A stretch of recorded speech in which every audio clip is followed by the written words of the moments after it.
श्रीराम समर्थ. आत्मनिवेदन भक्ती म्हणजे काय? कसं आपण देवाशी एकरूप व्हावं?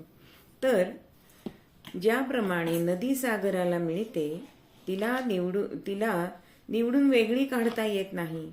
एखादा परिसानी जर लोखंडाला सोनं बनवलं तर त्या लोखंडाचं पुन्हा सोन्याचं लोखंड होतं का हो?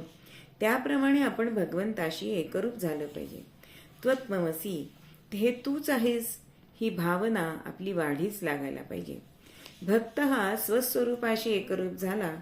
हे कसं ओळखायचं?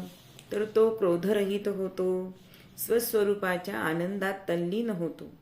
त्याच्या मनाची अवस्था कशी होते? वसुधैव कुटुंबकम अशी होते. हे विश्वची माझे घर, ही भावना रुचते. माऊली म्हणतात त्याप्रमाणे, हे विश्वची माझे घर, ऐसी मती जयाची स्थिर, किंबहुना चराचर आपणची झाला. तो निर्मोही होतो, वासनारहित होतो. पशुपणा आणि माणूसपणा या दोन्हीचे निर्मूलन झालेले असते. नाथांनी गाढवाला गंगा पाजली, नामदेव कुत्र्याच्या पाठीमागे तुपाचं भांड घेऊन गेले.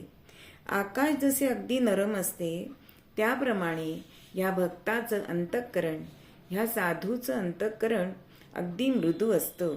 आणि म्हणूनच देही असून सुद्धा विधेयी असण्याची ही अवस्था आहे. शरीर कोणत्याही अवस्थेत असलं तरी अंतरीचा ज्ञानदिवा तेवत ठेवण्याची ही स्थिती म्हणजेच आत्मनिवेदन भक्ती. श्रीराम समर्थ.